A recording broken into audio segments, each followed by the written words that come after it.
그동안 안녕하셨습니까? 원래 피정이 지난주에 있어야 되는데 제가 파티마 발현 100주년 순례를 다녀오느라 한 주 미뤄서 오늘 하게 되었습니다.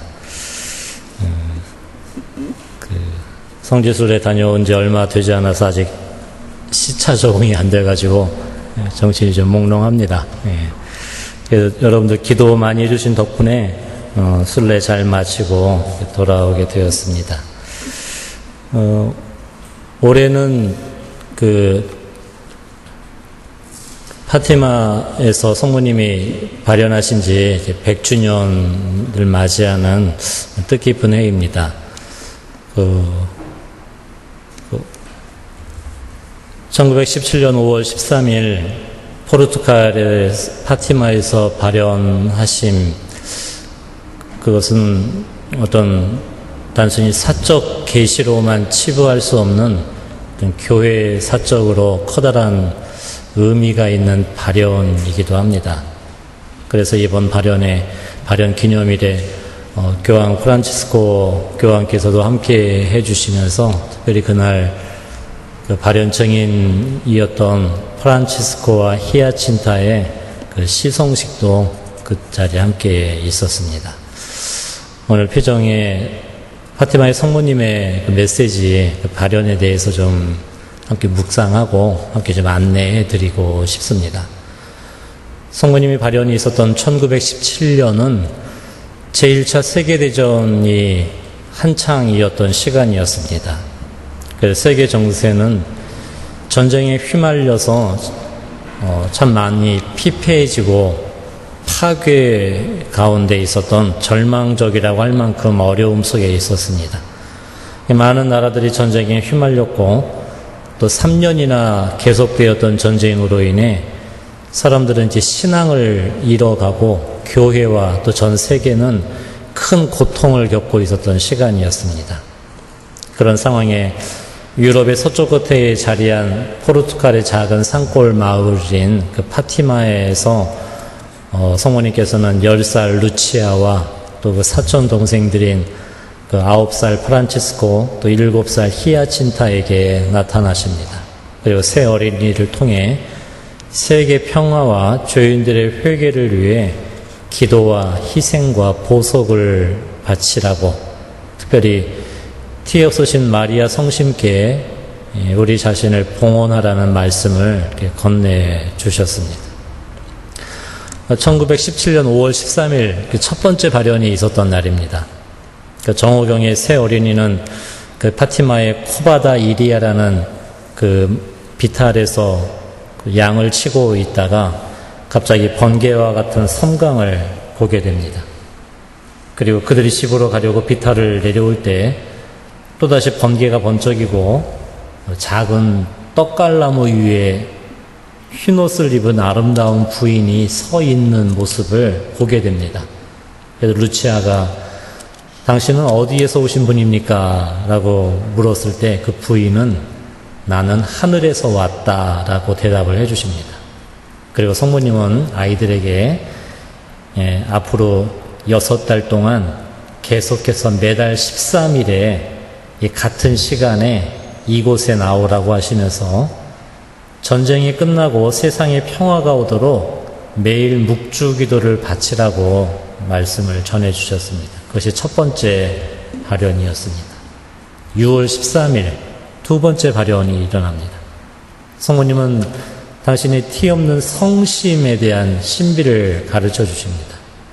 예수님께서 세상에 내 성심에 대한 신심을 세우기를 원하고 계신다. 내 성심을 공경하는 사람에게 나는 구원을 약속한다. 그 영혼들은 내가 하느님의 옥자 앞에 바쳐드리는 아름다운 꽃처럼 사랑을 일으킬 것이다 라고 말씀하시면서 가시에 둘러싸여 찔리는 그 성심장을 그들에게 보여주십니다.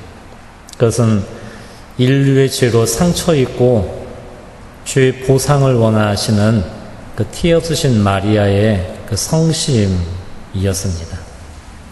그 7월 13일 세 번째 발현이 일어납니다. 성모님은 이날도 전쟁이 끝나고 세상에 평화가 오도록 매일 묵주 기도를 바치라고 이렇게 당부하십니다. 그리고 죄인들을 위해 너희 자신을 희생으로 바쳐라 라고 당부하십니다. 그런 다음 아이들에게 환시를 보여주십니다. 그것은 지옥에 관한 환시였습니다. 끊임없이 타오르는 불 속에 그 속에 절망과 또 증오로 가득 차 울부짖고 있는 그 지옥에 떨어진 많은 영혼들의 그 절규를 이렇게 보여주시면서 이렇게 말씀하셨습니다. 너희는 불쌍한 죄인들이 가는 지옥을 보았다. 하느님께서는 그들을 구원하시기 위해 내 티 없는 성심에 대한 신심을 이 세상에 세우고자 하신다. 내가 말하는 것을 너희가 실천하면 많은 영혼들이 구원될 것이고 세상에는 평화가 올 것이다. 그리고 전쟁도 곧 끝날 것이다. 그러나 인류가 계속해서 하느님의 마음을 상해드린다면 또 다른 더 무서운 전쟁이 일어날 것이다. 성모님은 그 재앙을 막기 위해 그날 당신의 성심에 러시아를 봉헌해 달라고 부탁을 하십니다.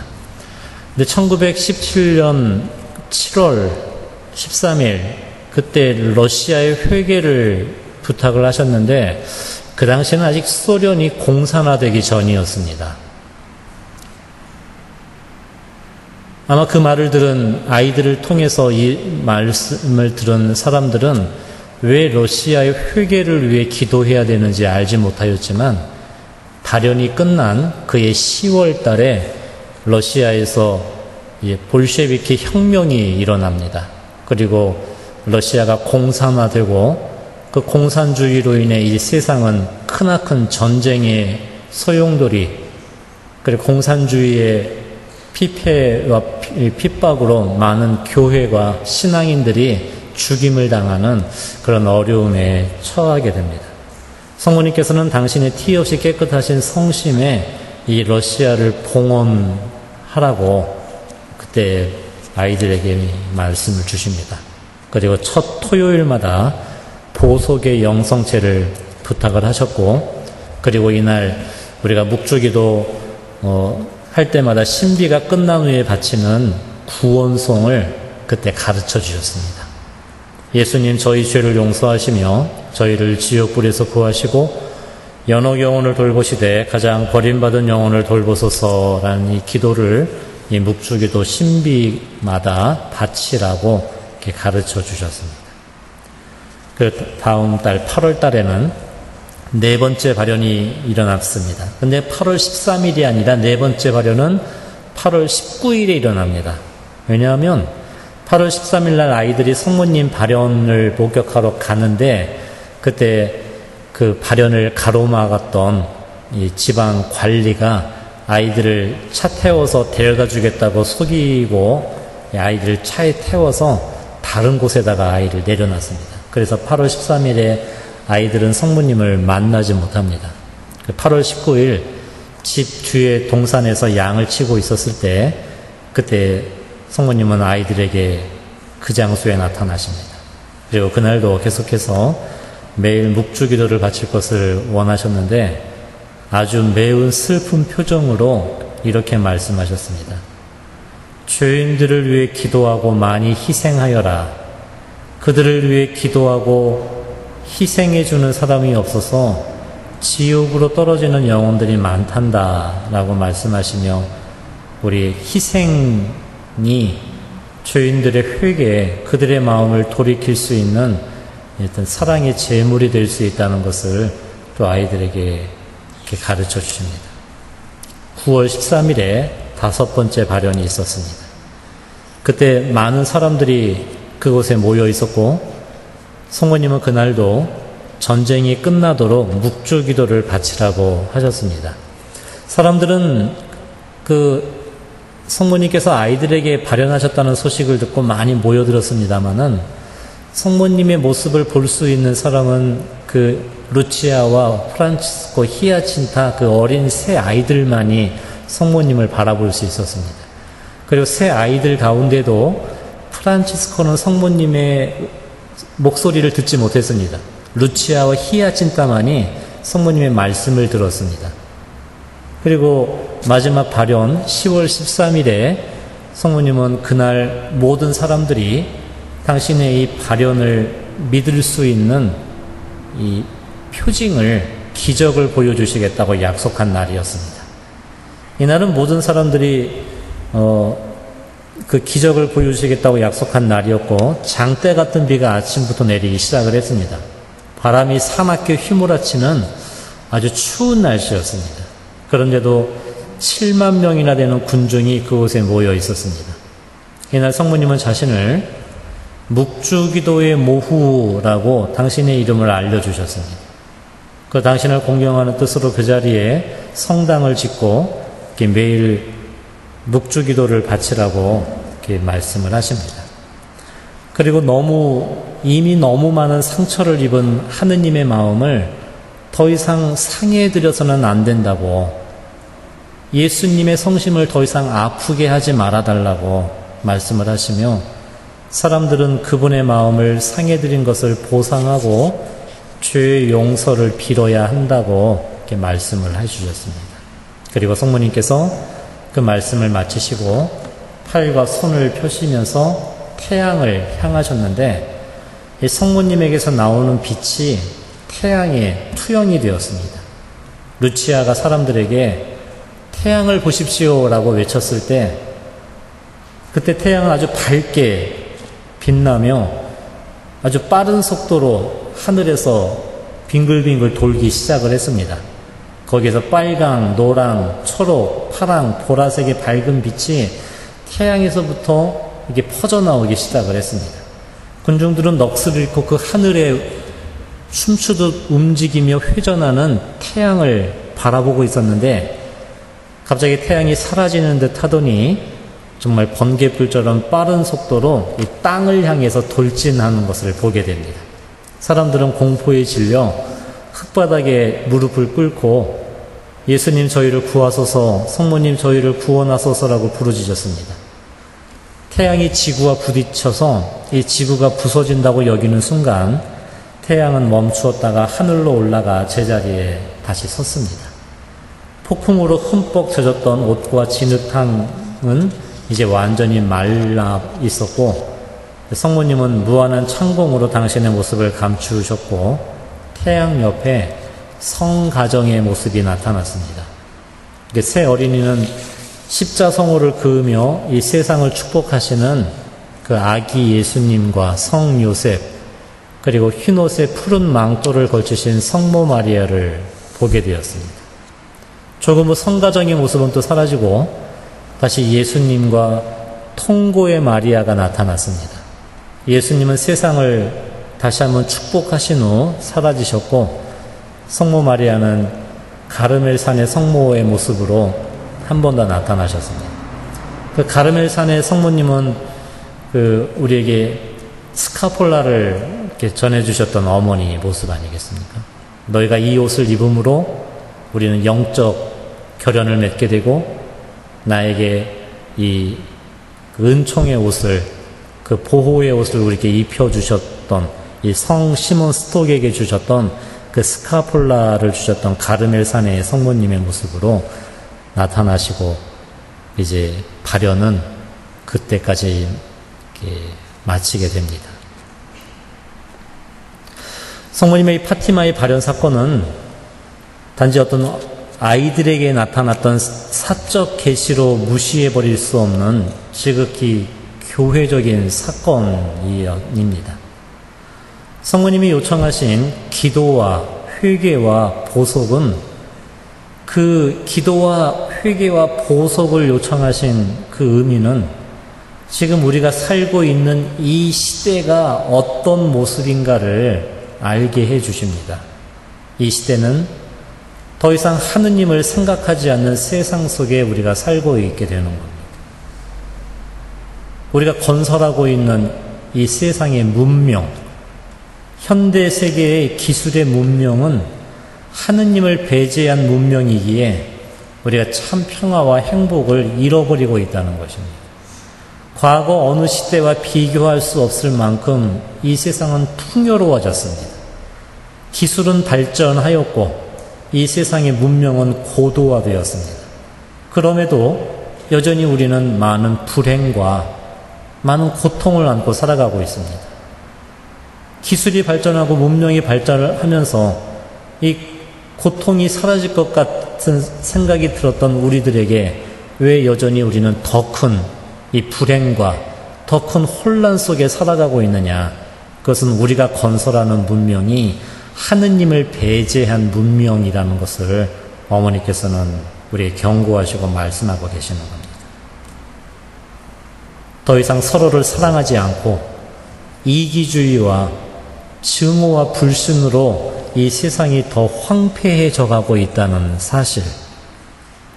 그래서 성모님의 파티마의 발현은 우리들에게 이 세상과 인류가 우리가 살아야 할 길, 걸어가야 할 그 길에 대한 가르침을 우리에게 주고자 그분은 하늘에서 우리를 찾아오신 분, 당신은 어디에서 오셨습니까? 라고 루치아가 물었을 때 성모님은 나는 하늘에서 내려오니다 라고 말씀하셨던 겁니다.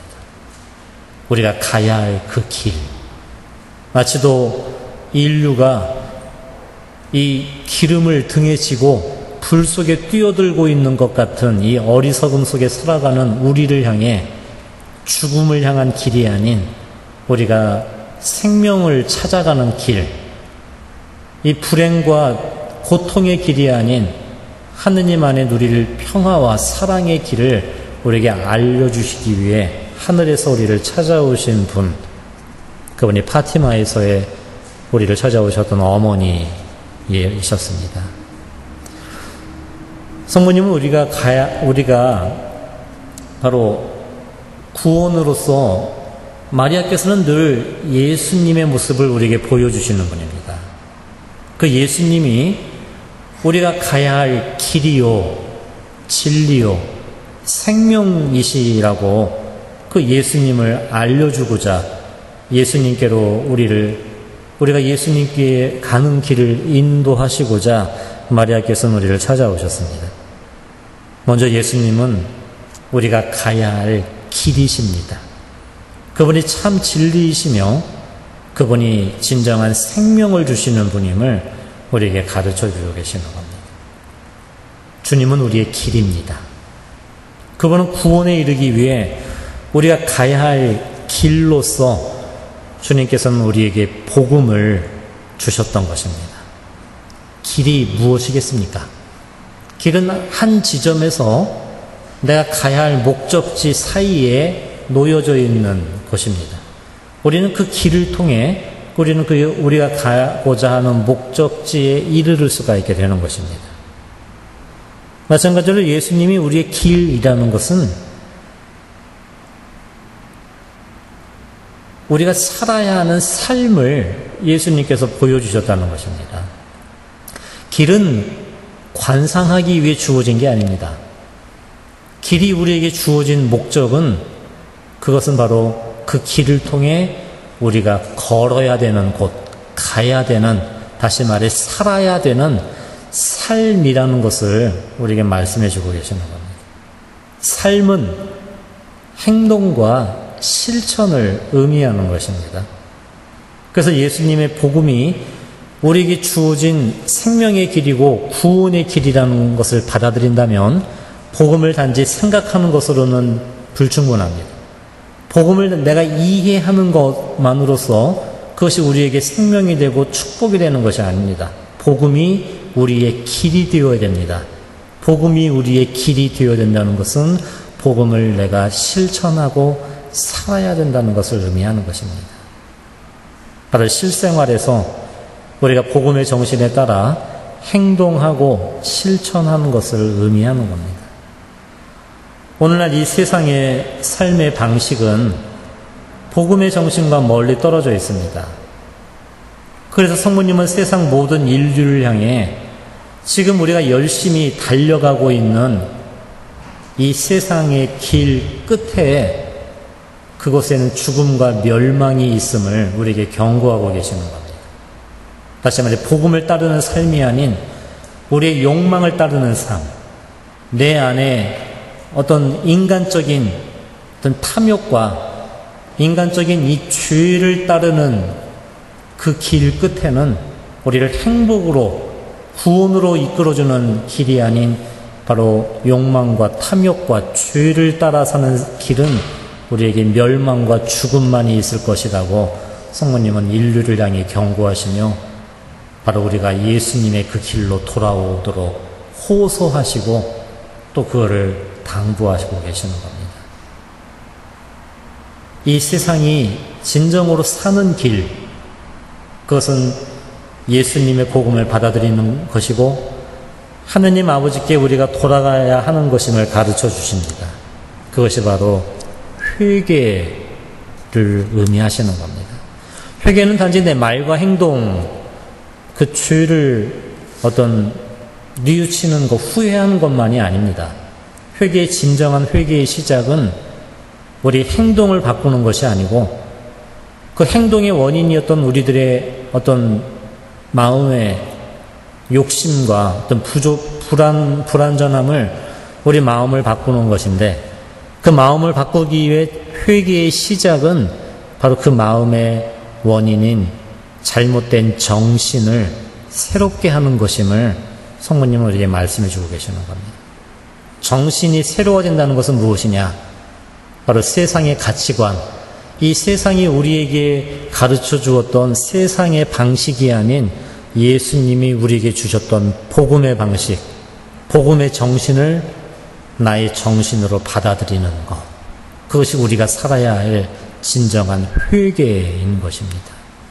우리가 복음의 정신을 받아들일 때 예수님이 가르쳐 주신 그 가르침을 나의 정신으로 받아들일 때 그때 우리들의 이 어지럽고 불안한 마음을 복음의 정신으로 다스려갈 수 있는 것이고 우리들의 이 아프고 거칠어진 마음이 새로워졌을 때 그때 우리의 말과 행동이 또한 새로워질 수가 있게 되는 것입니다.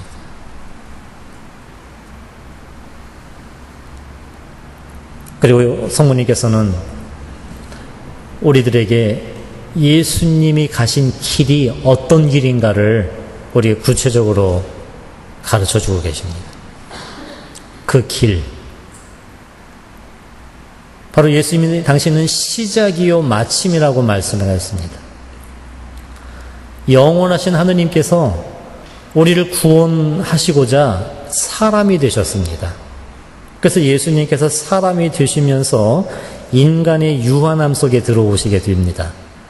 하느님은 시작도 마침도 없으신 분인데 우리를 구원하시기 위해 하느님께서 선택하신 것은 그리스도께서 인간의 몸을 가지고 이 세상을 오시는 거였고 그리고 예수님 친히 이 세상 길을 걸어가셨습니다.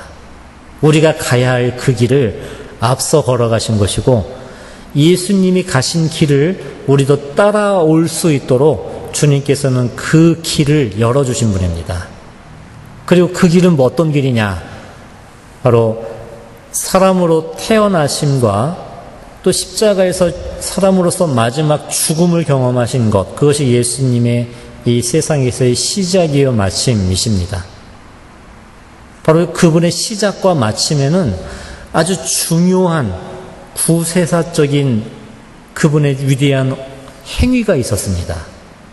그것은 무엇이 있었느냐? 예수님이 태어나신 지 40일 되는 날 공식적으로 당신이 이 세상에 드러내셨던 예수님의 모습은 성전에 가셔서 뭐 하셨던 겁니까? 봉헌하셨습니다. 그것이 이 세상길에서의 예수님의 시작이셨습니다. 주님은 봉헌으로 이 지상의 삶을 시작하셨던 겁니다. 그리고 예수님이 돌아가셨던 곳 십자가에서 그 십자가의 마지막에 주님이 하셨던 것이 있습니다. 아버지, 제 영을 아버지 손에 맡깁니다 라고 말씀하시며 돌아가셨습니다. 그 십자가의 마지막은 무엇으로 완성이 되었습니까? 봉헌으로 완성이 된 겁니다. 그럼 예수님의 길의 시작은 봉헌으로 시작하셨고 예수님 인생길의 마지막 십자가는 봉헌으로 완성이 된 겁니다. 그래서 주님께서는 바로 이 봉헌의 길을 걸어가셨던 겁니다. 그리고 우리가 잊지 말아야 되는 건 예수님의 봉헌은 바로 성모 마리아를 통한 봉헌이었다는 겁니다.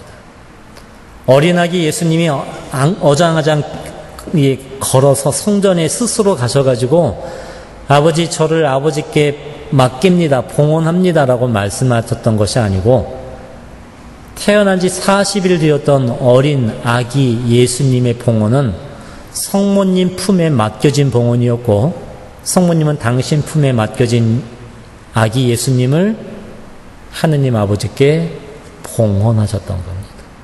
십자가 아래에서도 성모님은 바로 주님의 어머니로서 예수님의 그 고통을 함께 하시면서 바로 성모님의 성심 안에 그리스도를 하느님께 바치는 또 다른 제단으로 당신의 마음을 봉헌하셨고 그곳에서 예수님은 아버지께 당신을 봉헌하셨던 겁니다. 봉헌이 구원의 길이 됩니다. 그리고 우리는 이 세상을 살아가며 우리가 새롭게 살아야 할 구원의 길로서 이 봉헌을 우리는 바라보게 되는 겁니다. 봉헌이 하느님께 가는 구원의 길이 되는 것은 바로 우리가 죄로부터 우리가 구원된다는 사실을 우리는 그 모습을 그 봉헌을 통해서 바라보게 됩니다. 여러분, 죄의 본질은 뭐겠습니까? 죄의 본질은 하느님 앞에서 내가 잘못하고 실수하는 것을 넘어서는 겁니다. 사실 실수는 누구나 할 수밖에 없는 겁니다. 하지만 죄가 무서운 것은 내가 몰라서 내가 실수해서 잘못한 것이 아니라 죄는 하느님을 고의적으로 무시하는 행위입니다. 알면서 하느님을 알면서 하느님의 말씀을 받아들이지 않는 것이고 그리고 그 창세기 3장에 나오는 죄의 시작은 무엇이냐면 하느님의 것을 네 것으로 가져야 된다는 선악과를 따먹기만 하면 눈이 밝아져 하느님처럼 될 것이다 라는 사탄의 유혹에 아담과 하와가 잘못된 선택을 하게 된 것, 다시 말해 죄는 내가 하느님처럼 되고자 하는 어리석은 욕망으로 하느님의 것을 자기 것으로 소유하고자 하는 그런 욕심과 탐욕이 바로 모든 죄의 뿌리라는 것입니다. 이 세상의 죄는 바로 이 세상은 하느님이 창조해 주신 것이고 하느님께서 우리에게 맡겨주신 것인데 바로 이 세상 스스로가 주인이 되고자 하는 욕망이 그로 인해 하느님을 배제하고 하느님을 우리 삶 속에서 제거해 버리려고 하는 그것이 우리의 뿌리 깊은 죄의 속성이라는 것입니다. 창세기 3장에 나오는 그 선악과 이야기 속에서 여러분이 사랑하는 사람들이 있을 겁니다. 여러분의 자녀일 수도 있고 여러분의 배우자일 수도 있고 어떤 특정한 사람일 수도 있습니다. 또 물건일 수도 있을 겁니다. 아니면 어떤 상황들일 수도 있을 겁니다. 여러분이 정말 소중하게 여기고 사랑하는 그 이름을 선악과라는 것으로 한번 바꿔보십시오. 사탄은 우리에게도 속삭이고 있는 것입니다. 네가 그것을 스스로 네가 주인이 되는 순간, 선악과를 너의 소유로 갖는 순간 너는 눈이 밝아져 하느님처럼 될 것이다. 네가 그걸 소유해야만 네가 행복해질 수 있을 것이고 기뻐질 수 있을 것이고 너는 이 세상에서 정말 아름다운 모습을 누릴 수 있을 것이다. 나는 유혹은 여전히 우리에게 유효한 것 같습니다. 그래서 나에게 맡겨진 사랑하는 나의 자녀들, 우리 가정, 또 내 신앙, 또 나에게 맡겨진 이 공동체, 우리는 그곳에 하느님께 대한 의심, 또 그분을 신뢰하지 못할 때 우리 스스로 그것을 내가 조종하고 통제하고 소유하고자 하는 내 마음대로, 내 생각대로, 내 계획대로, 내 뜻대로 그들을 좌지우지하고 싶은 그런 욕망에 우리는 사로잡히게 됩니다. 그때 우리는 하느님 대신 내가 하느님처럼 그들을 판단하고 또는 결정하고 또 내가 그들을 내 생각대로 소유하고 싶은 그런 모습들이 우리 안에 자리하고 있는 바로 그것이 죄라는 겁니다. 하느님의 것을 내 것으로 갖고자 하는 어리석은 욕망 말입니다. 그것이 바로 정치인들이 가진 죄이고 경제인들이 빠지기 쉬운 죄이며 또 종교인들 또 신앙인들 우리 모두가에게 주어지는 유혹이고 또 죄의 뿌리가 되는 겁니다. 만약에 대통령이 자기에게 부여된 권한이 국민으로부터 위임받은 것이라는 것을 망각하는 순간 정치인들은 죄에 빠지게 됩니다. 그 죄는 뭡니까? 내 마음대로 할 수 있는 내 것이라는 이 어리석은 생각으로 얼마나 많은 부패와 얼마나 비정상적인 것들로 가득 채워질 수 있는가를 우리는 지난 우리 시간들을 통해서 돌아보고 있지 않습니까? 그 모든 힘과 권력이 백성으로부터 온 것, 다시 말해 하느님이 나에게 맡겨주신 하느님의 것임을 망각할 때 그걸 내 욕심을 채우는 수단과 방법으로 전락시켜버릴 수 있는 것이 바로 그것이 이 세상의 죄입니다.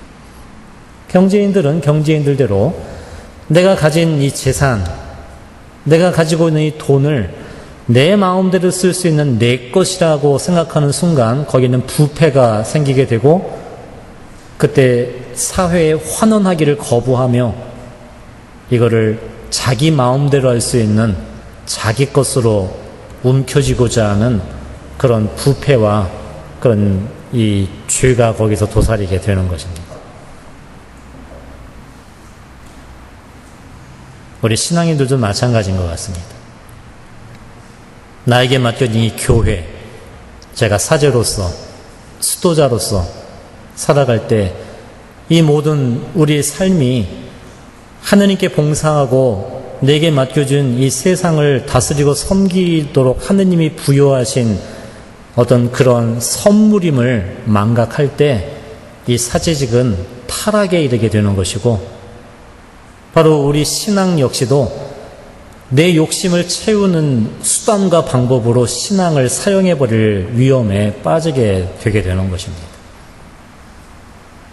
우리에게 맡겨진 이 아름다운 이 금수강산, 이 자연을 이렇게 파괴해버리고 엉망으로 만든 그 죄 속에는 무엇이 있습니까?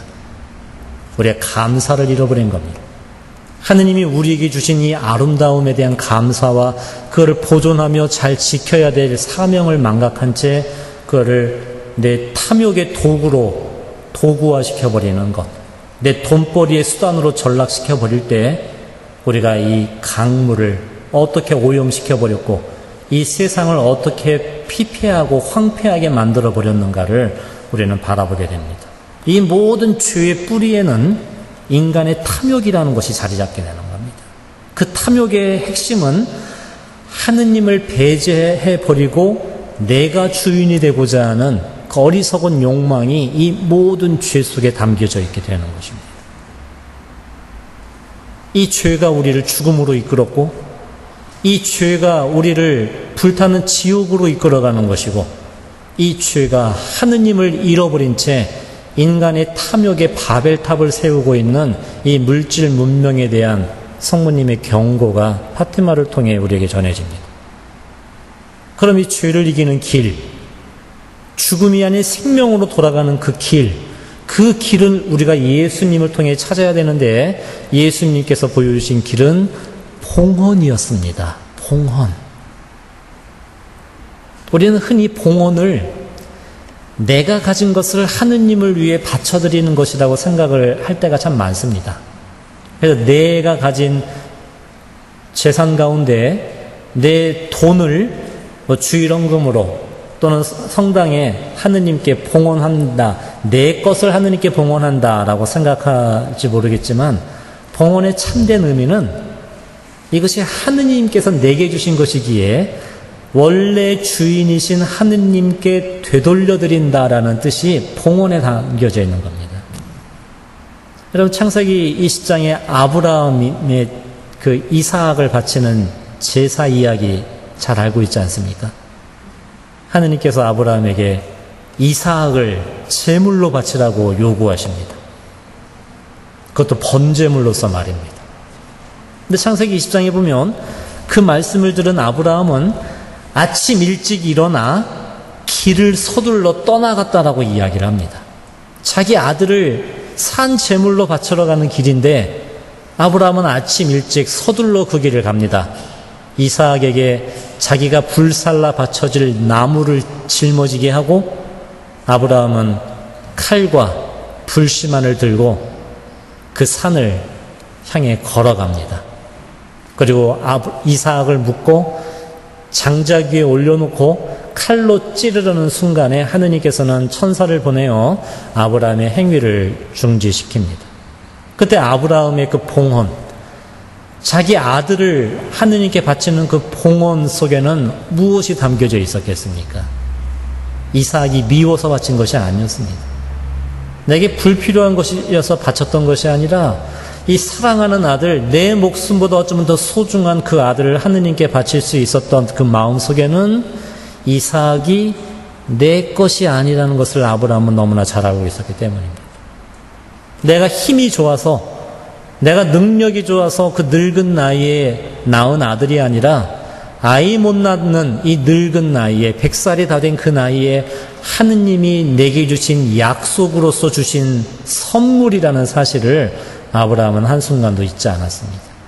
내 마음대로 할 수 있는 내 아들이 아니라 하느님이 내게 주신 선물이라는 것을 깨달았기 때문에 아브라함은 이것이 내 것이 아니니 하느님이 원하실 때 하느님께 돌려드릴 준비를 하고 살았던 겁니다. 그것이 아브라함의 봉헌입니다. 우리가 무언가를 봉헌한다는 건 원래 주인이신 하느님께 그 자리를 되돌려드리는 것일 겁니다.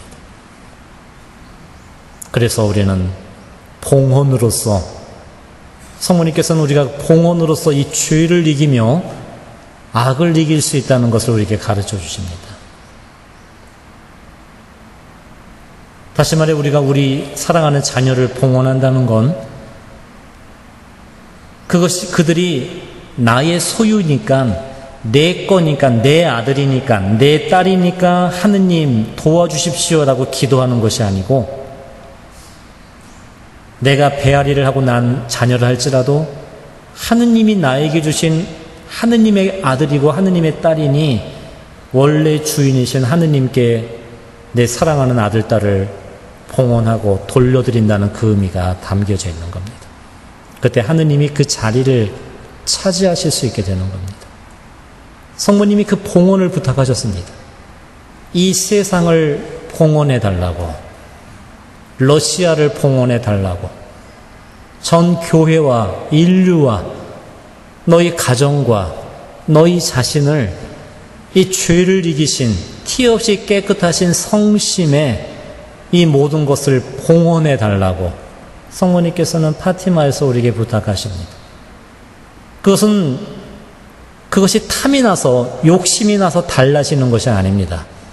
우리가 그걸 하느님께 되돌려 드릴 때 하느님이 그것을 받으시고 거짓 주인 행세를 하고 살았던 모든 악, 부패, 탐욕, 그런 이 세상의 죄를 그분이 그 자리를 하느님이 대신 하느님의 자리로 우리는 되돌려드리고 하느님을 새롭게 맞이할 수 있기 때문에, 그래서 성모님은 우리에게 봉헌을 가르쳐 주시고 또 이 봉헌을 부탁하신 겁니다.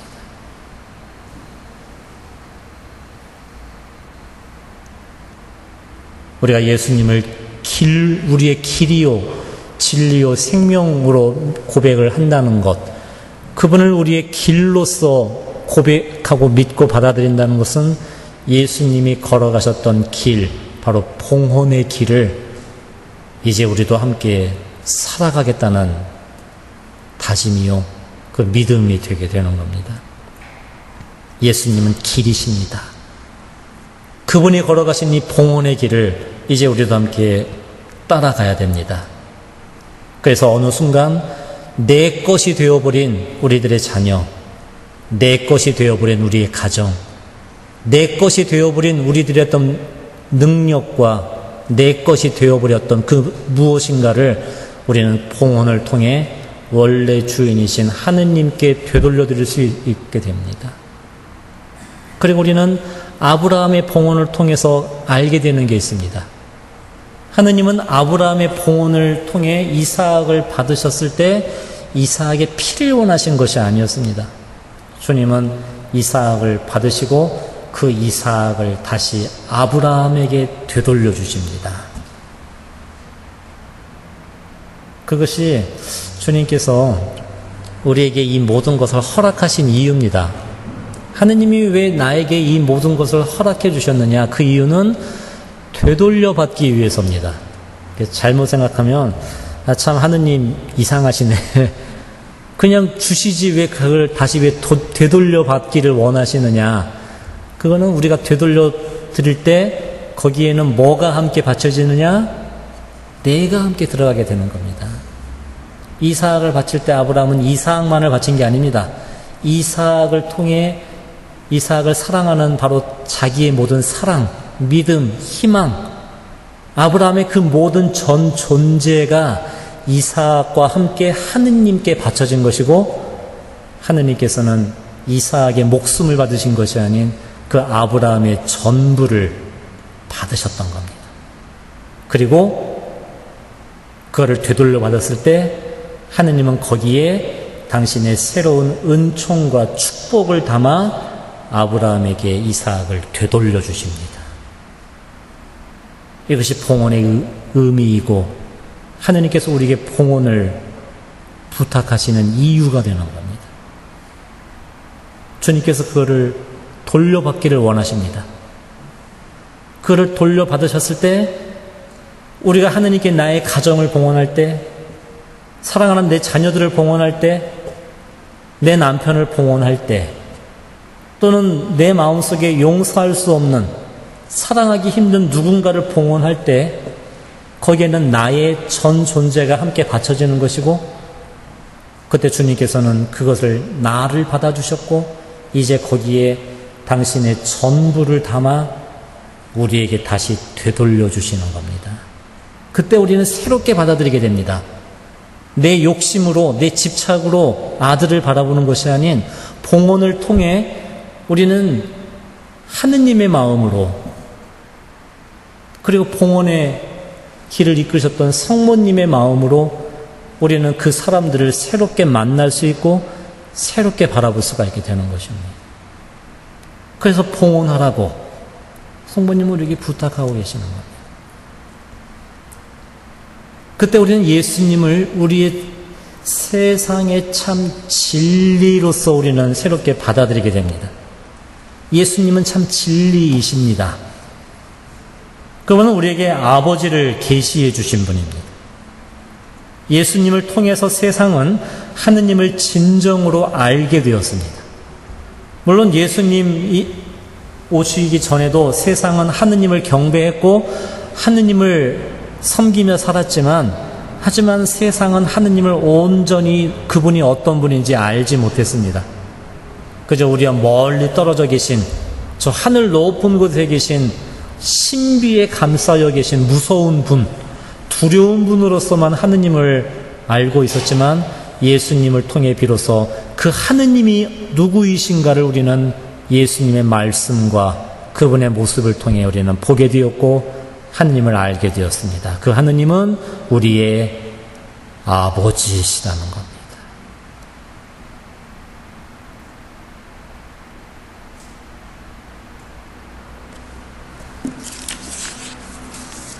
우리는 예수님의 말씀을 통해 아버지의 말씀을 듣습니다. 나를 사랑하시고 용서하시는 예수님의 얼굴을 통해 우리를 사랑하시고 용서하시는 하느님의 얼굴을 우리가 함께 마주보게 되는 겁니다.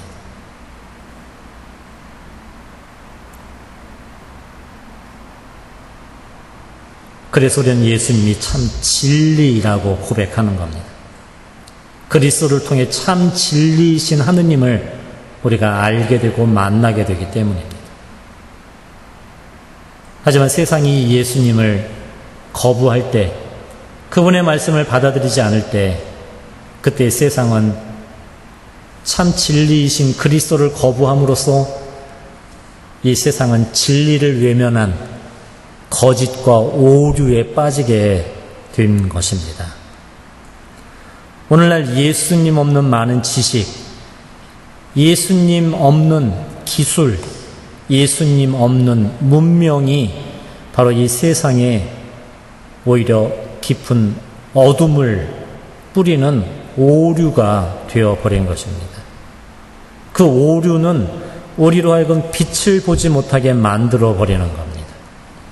그래서 과학기술이 고도로 발달한 오늘날 더 깊은 고통과 어둠에 이 세상이 잠겨드는 이유는 우리들이 가진 이런 모든 기술이 바로 참 진리이신 예수님의 뜻을 거스르는 데 사용되기 때문에 그러한 것입니다. 생명을 존중하고 이 생명을 수호하는 데 사용되지 않는 기술, 과학은 우리에게 빛이 될 수가 없습니다.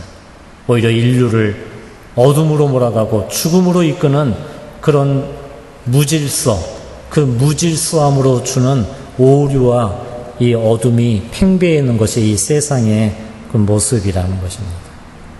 파티마의 성모님은 우리가 처한 이 시대의 암흑과 같은 구렁에서 참 빛을 비춰주셨고 그 빛을 따라 사는 삶을 우리에게 가르쳐 주십니다. 바로 참 빛이며 참 진리이신 예수 그리스도, 그분이 가르쳐 주셨던 이 생명과 이 사랑을 우리가 따르는 그 길로서 우리를 가르쳐 주시고, 마리아께서는 그 예수님께로 우리를 이끌어 가시는 손길로 우리에게 다가오고 계십니다. 그때 우리는 예수님을 생명으로 받아들이게 됩니다. 그분만이 우리를 참 생명으로 이끌어 주시고 참 생명을 주시는 분입니다. 사실 지금 우리도 살아 있습니다. 아침에 눈을 떴고 밥을 먹었고 숨 쉬고 걸어서 이곳까지 왔습니다. 그것은 우리들의 육신의 생명일 겁니다.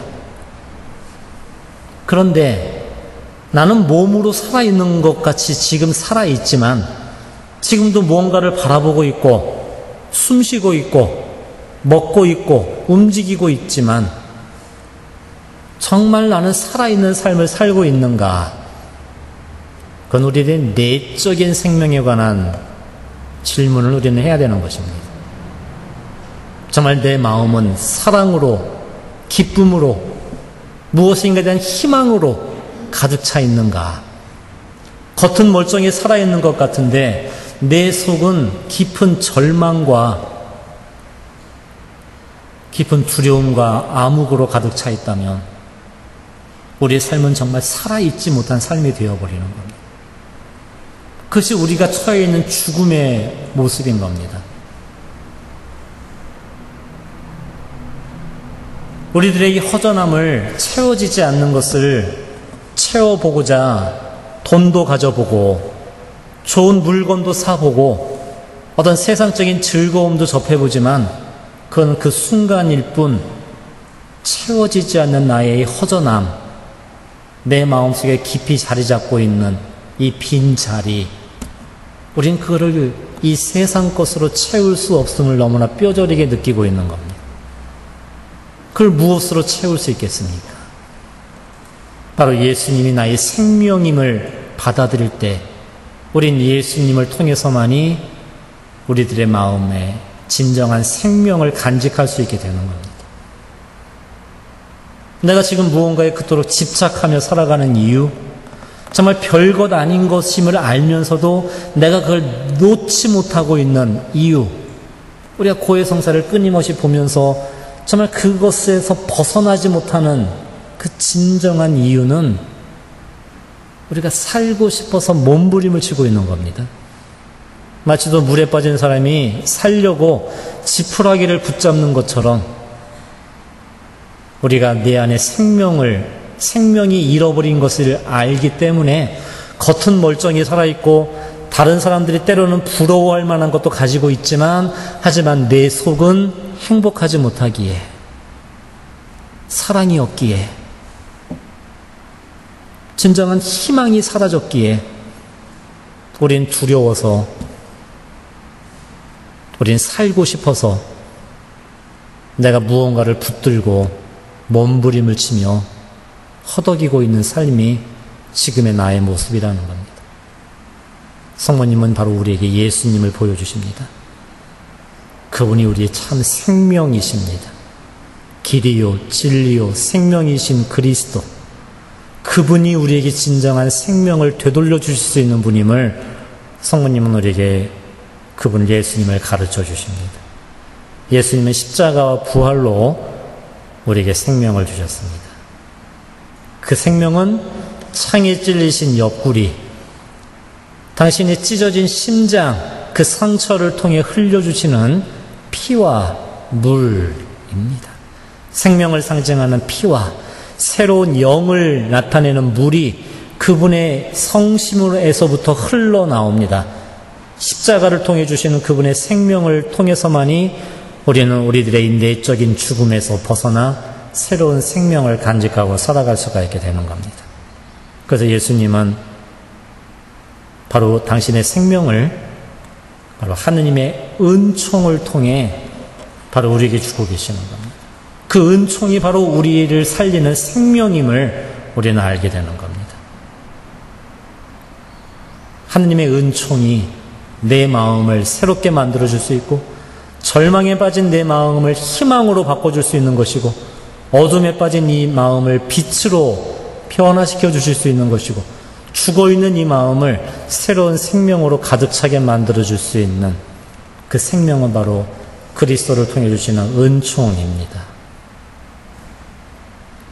그리고 중요한 건 이 은총이 우리에게 어떻게 전달이 되느냐, 바로 예수님이 제정하신 성사를 통해 우리에게 전해지게 된다는 겁니다.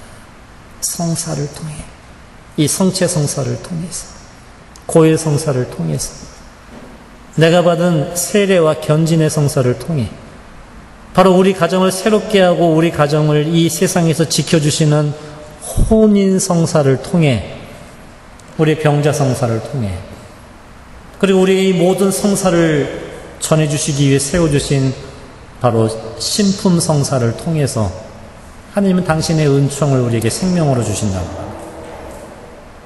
근데 개신교 신자들은 천주교 신자들에게 이런 이야기를 합니다. 여러분들은 왜 이렇게 복잡하게 믿습니까? 직접 하느님 아버지한테 받으면 되지 왜 사제를 통해서 용서를 받고 왜 마리아를 통해서 기도를 청합니까? 직접 받으면 되지 않습니까? 나는 직접 하렵니다. 복잡하게 사제 통하지 않고 마리아 통하지 않고 하느님한테 직접 받으렵니다. 이론은 그럴듯하지요. 근데 실제가 어떤가를 우리는 바라봐야 됩니다. 나라는 존재가 어떤 존재인가? 하느님 앞에 나라는 존재가 어떤 모습인가를 우리는 겸손하게 되돌아봐야 됩니다. 물론 하느님은 우리를 완전한 모습으로 창조해 주셨습니다. 하느님은 아담과 하와를 부족한 모습으로 창조하셨던 것이 아닙니다. 그들도 원죄 없는 잉태로서 원죄 없는 모습으로 창조되었습니다. 하지만 아담과 하와는 자기의 잘못된 선택으로 하느님을 배반하고 죄에 빠지게 됩니다. 그것이 원죄입니다. 죄는 완전한 그릇과 같은 내 모습에 커다란 상처를 남깁니다. 구멍이 납니다. 이 깨끗하고 완전한 그릇에 아담과 하와로부터 이어온 원죄, 세상의 죄, 가정의 죄, 너의 죄, 그리고 나의 죄로 인해 우리는 구멍나고 상처 입은 모습이 될 수밖에 없었습니다. 깨진 그릇과 같은 이 모습, 하느님께서 여기에 당신의 은총을 나에게도 베풀어 주시지만 우리는 그 은총을 간직할 능력을 잃어버린 존재들입니다. 그래서 주님은 당신의 은총을, 생명을 새로운 그릇에 담아 우리에게 건네주신 겁니다. 받아 먹어라. 내 몸이다. 이 잔을 받아 마셔라. 새로운 계약을 맺는 내 희생의 피다. 너희는 나를 기억하여 이를 행하여라. 받아라. 내 몸이다. 너에게 줄 내 몸이며 내 사랑이다. 받아라. 예수님은 당신의 생명을 이 성체, 성사에 담아 우리에게 건네주신 겁니다. 이 고해 성사에 당신의 용서와 자비를 담아 이 성사를 우리에게 건네주고 계시는 겁니다. 그리고 십자가에서 마지막 돌아가시기 전에 주님은 새로운 그릇, 마리아라는 그릇에, 어머니의 마음이라는 그 그릇에 당신의 사랑을 담아 이분이 너의 어머니시다 하고 건네주신 겁니다. 여러분, 신앙의 비밀은 내가 뭔가를 열심히 잘하는 것, 그건 나중 문제입니다. 신앙의 시작은 내가 뭔가를 하는 게 아닙니다. 내가 뭔가를 이루는 게 아닙니다. 신앙은 받는 것부터 시작하는 겁니다. 받아야 됩니다. 그 사랑을 받기 위해 우리가 여기 모인 것이고, 하느님이 당신의 사랑을 주시기 위해 우리를 이곳에 불러주신 겁니다. 내가 누군가를 사랑하기를 원한다면 내가 억지로 사랑한다고 사랑이 나오는 게 아닙니다. 지금부터 내 자녀를 사랑해야지, 내 남편을 사랑해야지 한다고 사랑이 되는 게 아닙니다. 누군가를 사랑하기를 원한다면 우리는 먼저 하느님으로께 나아가 그분의 사랑을 받아야 됩니다. 그 사랑을 받을 때 내가 받은 사랑을 줄 수 있는 것이지 내가 사랑을 만들어낼 수 있는 게 아닙니다. 용서도 마찬가지입니다. 내가 누군가를 용서하기를 원한다면 우리는 하느님께 용서를 구해야 됩니다. 그분의 용서를 받았을 때 내가 받은 이 용서에 대한 감사의 체험으로 우리가 다른 일을 용서할 수 있는 힘이 생기게 되는 겁니다.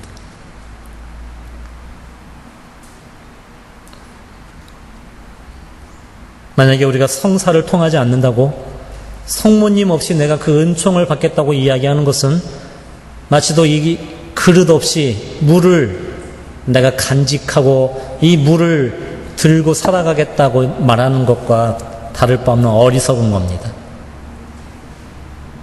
예수님께서는 당신의 생명을 성사라는 은총에 담아서 은총이 가득하신 어머니 마리아의 마음에 담아 바로 제자에게, 우리에게 선물을 내어주신 겁니다. 예수님의 생명이신 건 바로 그분이 우리에게 은총을 주시는 분이기 때문입니다. 성모님이 우리를 예수님, 생명이신 예수님께로 이끌어 가실 수 있는 이유는 그분의 마음은 은총으로 가득하신 분이기 때문에 그렇습니다. 천사 가브리엘이 은총이 가득하신 이여 기뻐하십시오 라고 인사를 드렸던 것은, 성모님은 나보다 은총을 조금 더 많이 받으신 분이 아니라 그분은 은총으로 가득하다는 것은 은총으로 완전하다는 겁니다. 그 완전한 은총이 어머니 마음속에 간직되어 계시고 보존되어 계신다는 겁니다. 우리는 구멍난 마음, 상처 입은 죄에 물든 마음이기에 하느님의 은총을 잃어버리고 믿음을 잃어버리고 용기를 잃어버리고 희망을 잃어버린 우리들의 마음이지만, 성모님은 내가 잃어버린 그 모든 은총을 간직하고 계시고 우리에게 그거를 채워주실 수 있는 분이시라는 겁니다. 그래서 마리아께서는 파티마에서 내 티 없는 성심에 너의 모든 것을 봉헌하여라 라고 부탁하고 계시는 겁니다. 하느님을 잃어버린 이 세상, 가장 중요한 하느님을 배제시켜버린 우리들의 문명, 하느님을 무시하고 하느님의 자리를 다른 것으로 채워버렸던 우리들의 가정, 하느님의 것을 내 것으로 소유하고 살았던 내 삶을 성모님께 봉헌했을 때 성모님은 그것을 당신의 은총으로 회복시켜 주시고 채워주셔서 우리가 생명이신 주님의 은총 안에 나아갈 수 있게 이끌어 주시는 분입니다. 그래서 악이 한 영혼을 죽음으로 이끄는 방법은 간단합니다.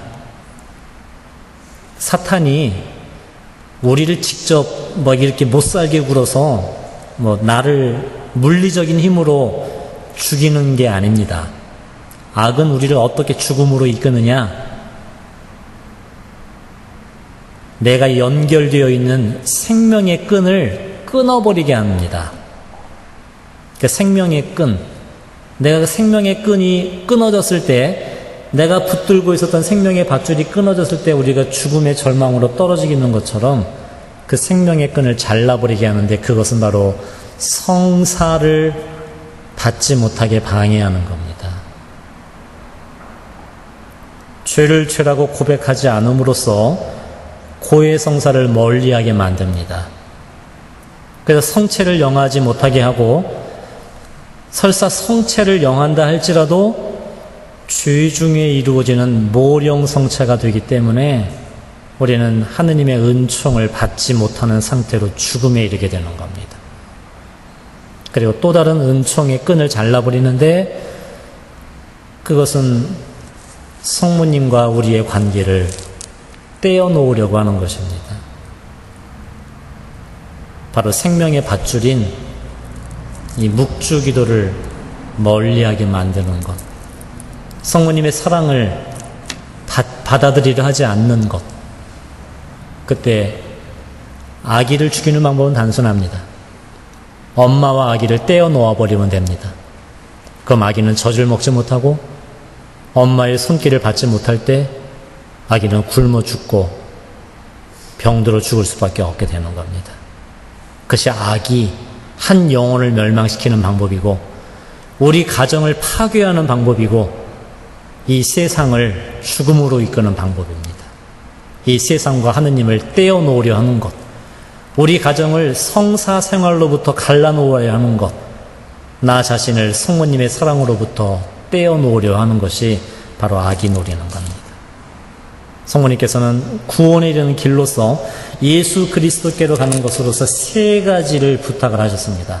매번 발현 때마다 부탁하신 것은, 첫째는 묵주기도였습니다. 매일 묵주기도를 바쳐라. 두 번째는 봉헌이었습니다. 러시아와 이 세상을 이 티없는 성심에 봉헌하여라.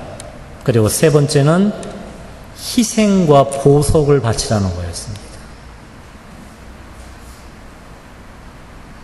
묵주기도, 이 묵주기도가 힘있는 이유, 그것은 이 묵주기도의 진정한 그 의미는, 우리는 흔히 묵주기도를 성모님께 바치는 기도라고 알고 있습니다만, 정확하게 표현하면 묵주기도는 성모님께 바치는 기도가 아닙니다.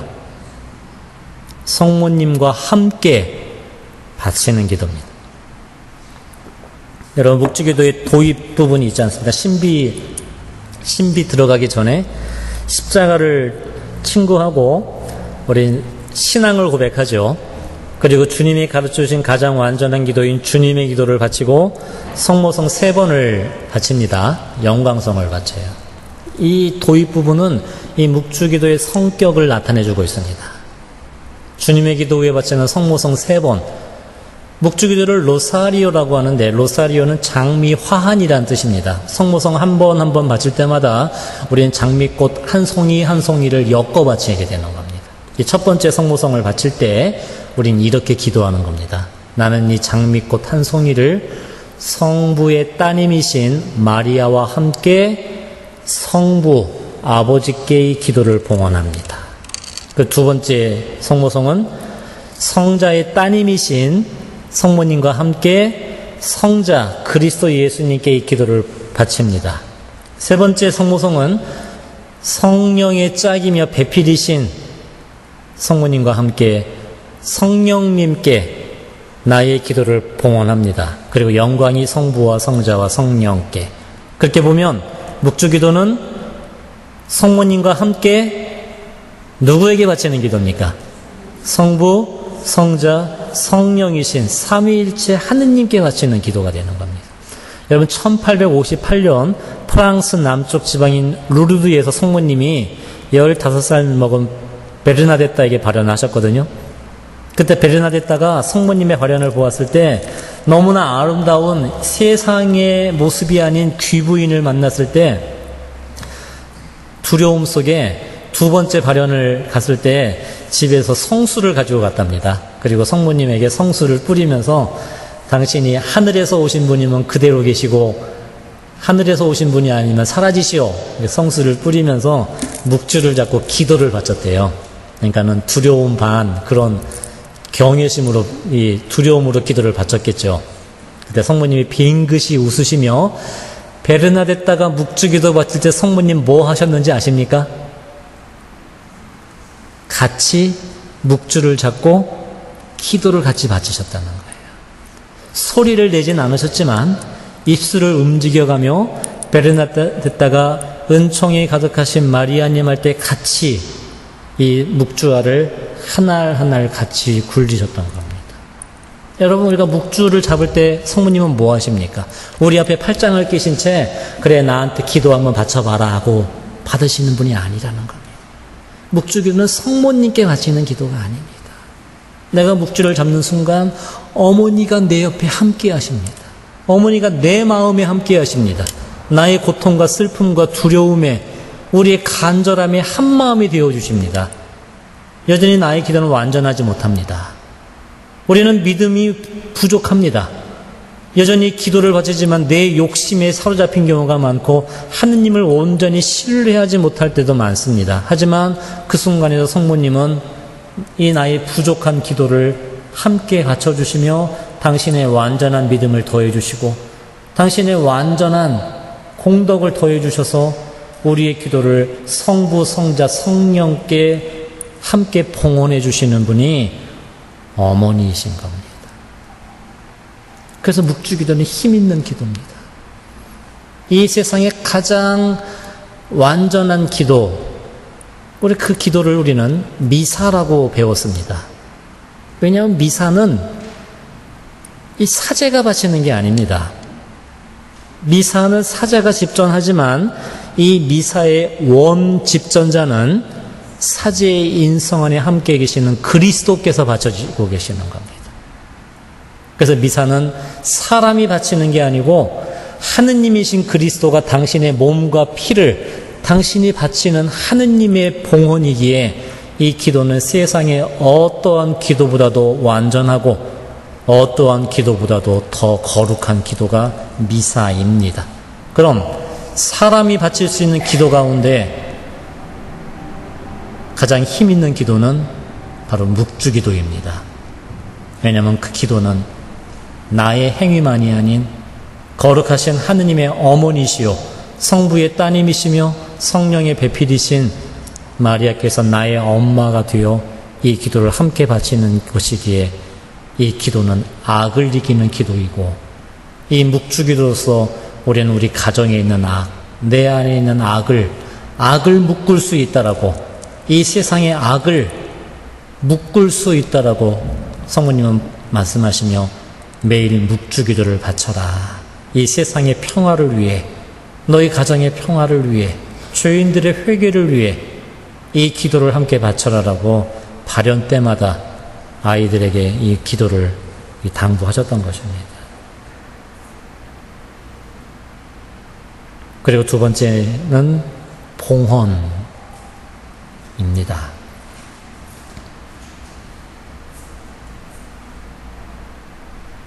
티 없는 내 성심에 러시아를 봉헌하여라. 그 소련의 공산주의의 몰락, 1989년 베를린 장벽이 무너졌습니다. 그리고 이듬해인 1990년 소련의 공산주의가 해체가 되었습니다. 결코 무너질 것 같지 않았던 공산주의가 몰락을 했습니다. 공산주의로 인해 핍박받고 죽음에 이르렀던 많은 교회의 새로운 신앙이 싹트게 되고 이 세상에는 또 다른 평화에 대한 희망을 우리는 간직하게 되었습니다. 그런데 공산주의의 몰락이 어떻게 일어납니까? 세상 사람들은 돌아가신 요한 바오로 2세 성인, 그 교황님이 이 소련의 공산주의가 해체되는 데 결정적인 역할을 하신 분이라고 인정을 합니다. 바로 요한 바오로 2세 성화는 그 폴란드 태생으로 그 바웬사와 함께 폴란드의 어떤 민주화를 이끄셨고, 그리고 정말 공산주의가 이 세상에 사라지는데 결정적인 큰 역할을 하셨던 분이 요한 바오로 2세라고 세상 사람들은 인정을 합니다. 그런데 요한 바오로 2세께서 이 공산주의의 몰락에 어떻게 기여를 하셨습니까? 정치적인 수완을 발휘하셨던 것일까요? 어떤 바티칸이 경제적으로, 군사력으로 이 소련을 멸망시켰던 것일까요? 물론 사람들은 소련이 미국과 군비 경쟁으로 이 경제력이 피폐해져서 공산주의를 포기할 수밖에 없었다라고 이야기하지만 그거는 표면적인 이유이고, 그 공산주의의 몰락은 어떤 외적인 타격이나 외적인 영향으로 무너진 것이 아니라 오랜 시간 동안 그 안에서부터 우리가 깨닫지 못하는 순간에도 일어났던 변화, 그 안에서부터의 무너짐이 있었다는 것입니다. 요한 바오로 2세께서 행하셨던 위대한 행위는 무엇이었냐면, 그분은 교황으로서, 그리고 이 세상의 지도자로서 공식적으로 러시아를 성모님께 봉헌하셨던 분입니다.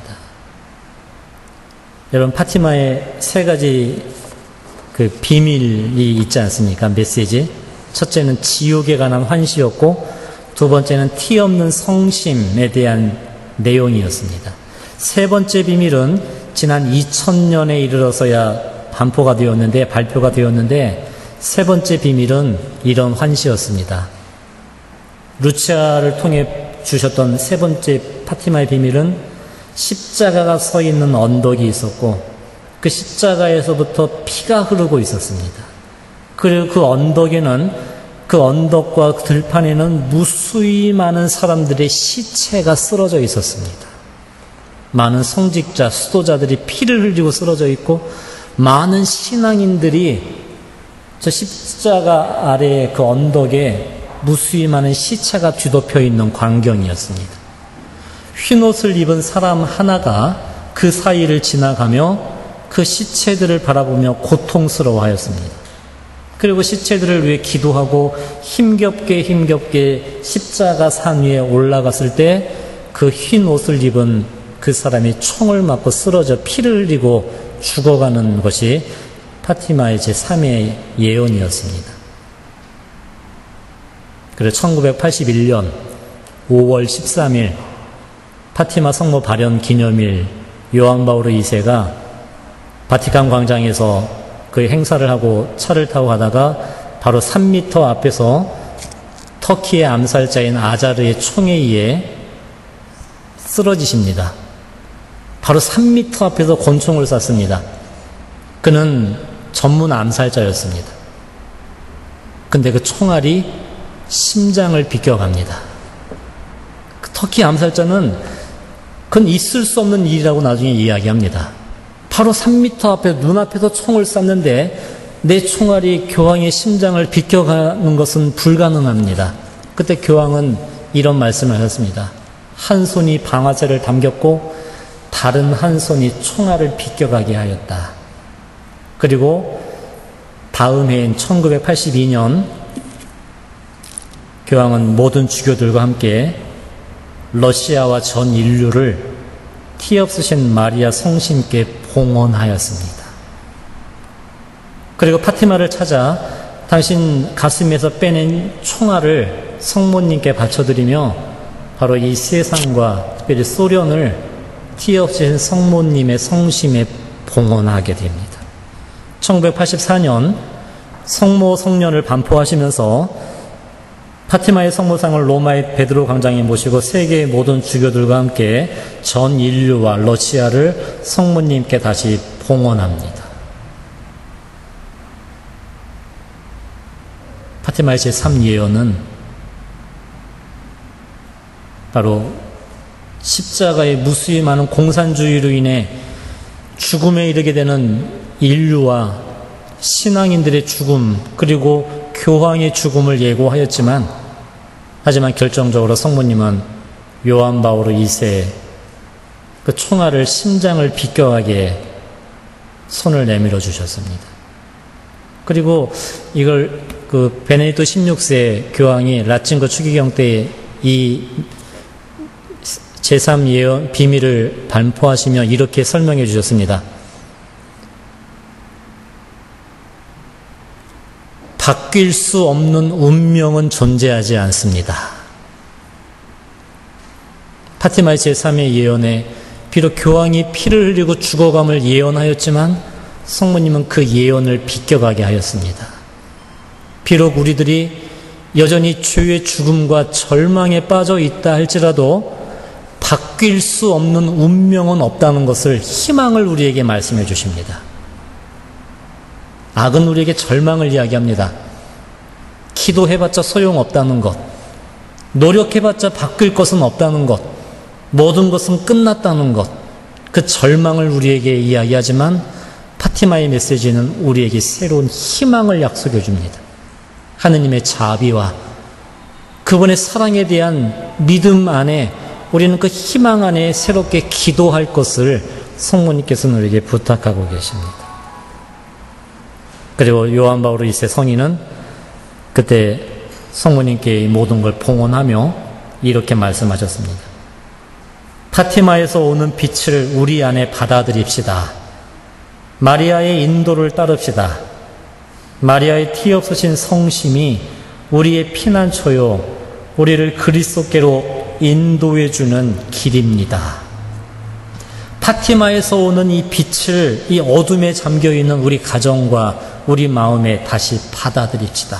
성모님이 우리에게 부탁하셨던 기도와 봉헌과 그리고 오늘 내가 바쳐드리는 작은 희생을 살아가는 것, 우리는 이 희생을 보석으로 바쳐드림으로써 주인들의 회개와 또 우리 가정에 새로운 평화를 가져올 수 있음을 어머니는 우리에게 말씀하고 계시는 겁니다. 그 희생의 가치를 파티마의 메시지는 우리에게 알려주고 있습니다. 그 천진한 새 어린 아이들은 너의 고통을 희생으로 봉헌하여라라는 그 말을 듣자마자 그들이 했던 것은 자기 옷 속에 맨살에 밧줄을 자기 몸을 꽁꽁 묶는 거였습니다. 그 밧줄을 묶고 잠을 자고 그 밧줄을 묶고 생활을 하면서 어떤 자기 고통을 봉헌합니다. 성모님은 그렇게까지 그 육신을 이렇게 괴롭히는 것을 많이 원치 않으셔서 나중에 그걸 풀라고도 말씀하셨지만 아이들의 순진함은 성모님의 그 부탁에 나의 고통을 봉헌함으로써 슬퍼하시는 어머니의 마음을 위로해 드릴 수 있다면 우리의 죄로 아파하시는 예수님의 마음을, 아버지의 마음을 내가 위로해 드릴 수 있다면 그 아이들은 자기의 고통을 달게 받겠다는 그 사랑의 마음으로 그 고통을 봉헌합니다. 성모님께서 우리에게 희생을 말씀하시는 건 우리를 괴롭히기 위해서, 내게 고통을 주시기 위해서 희생을 말씀하시는 게 아닙니다. 그 희생의 가치에 대해서 말씀하시는 겁니다. 바로 그 희생은 고통을 넘어서는 겁니다. 희생은 바로 나를 드리는 겁니다. 나를 제물로, 나를 산 제물로, 그리스도의 십자가의 희생으로 우리를 구원해 주신 것처럼 내가 드리는 이 작은 희생, 그건 내 육신의 고통만이 아니라 내가 일상생활 속에서 겪게 되는 나의 작은 불편함, 또 내 마음의 아픔, 내 마음이 편하지 않는 그 어떠한 것을, 이것을 죄인들의 회개를 위해, 내 자녀들의 새로워짐을 위해, 우리 가정의 구원을 위해 우리가 그것을 희생 제물로 함께 바칠 수 있다는 것, 그것은 예수 그리스도의 십자가의 구원에 우리가 동참하는 길이고, 그로 인해 우리는, 성모님께서는 죄인들의 회개와 이 사랑을 얻을 수 있음을 말씀하고 계십니다. 성모님의 마음을 한번 헤아려 보아야 할 것입니다. 너무나 많은 자녀들이 기도해 주는 이가 없어서, 희생을 봉헌해 주는 이가 없어서 많은 이들이 지옥으로 떨어지고 있다고 그 아픔을 말씀하고 계십니다. 아마 그저 어머니의 마음일 겁니다. 당신을 희생으로 바칠 수만 있다면, 당신의 희생이 지옥문을 덮을 수만 있다면, 성모님은 당신이 그 지옥문을 덮는 문이 됨으로써 다른 영혼들을 지옥으로 떨어뜨리지 않을 수 있다면, 성모님은 기꺼이 그 지옥을 바라보며 지옥문을 덮는 마지막 문이 되실 수 있다고 어머님 말씀하실 겁니다. 그것이 어머니 그 마음일 겁니다. 그 마음으로 파티마의 메시지 안에 주어지는 우리가 가야 할 생명의 길, 구원의 길, 참된 진리의 길을 우리가 함께 받아들이는 것, 그것을 함께 하기를 성모님께서 우리에게 간절히 부탁하시는 그 부분일 겁니다. 다시 한번 묵주를 잡읍시다. 그 순간 우리는 성모님의 손을 잡게 됩니다. 이 묵주를 잡고 우리 자신을 봉헌합시다. 우리가 살아가는 우리의 가정과 자녀들과, 그리고 이 나라를, 그리고 우리도 이 세상을 끊임없이 티 없이 깨끗하신 성모님의 성심에 봉헌함으로써 바로 다시 하느님의 자리를 차지하는 것, 돌려드리는 것일 겁니다.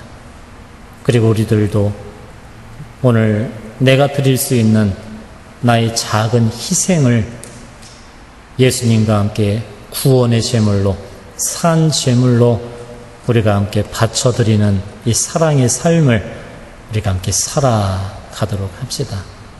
그것이 우리에게 주어지는 파티마에서 오는 빛이고, 마리아의 티 없이 깨끗하신 성심이 바로 우리의 피난처요, 우리를 그리스도께로 인도해주는 길로서 우리는 성모님을 우리 어머니로 새롭게 받아들일 수 있게 될 것입니다. 성체 안에 계신 예수님께 감사드립시다. 우리의 이 어머니를 주신 예수님께 감사드립시다. 그리고 성모님을 통해 내가 잃어버린 예수 그리스도의 복음의 정신, 그분의 사랑의 길을 내가 다시 일어나 걸어갈 수 있는 용기를 달라고, 힘을 달라고 함께 기도하며 이 시간 우리 함께 이 모든 걸 봉헌하며 함께 기도하도록 합시다. 아멘. 예, 감사합니다.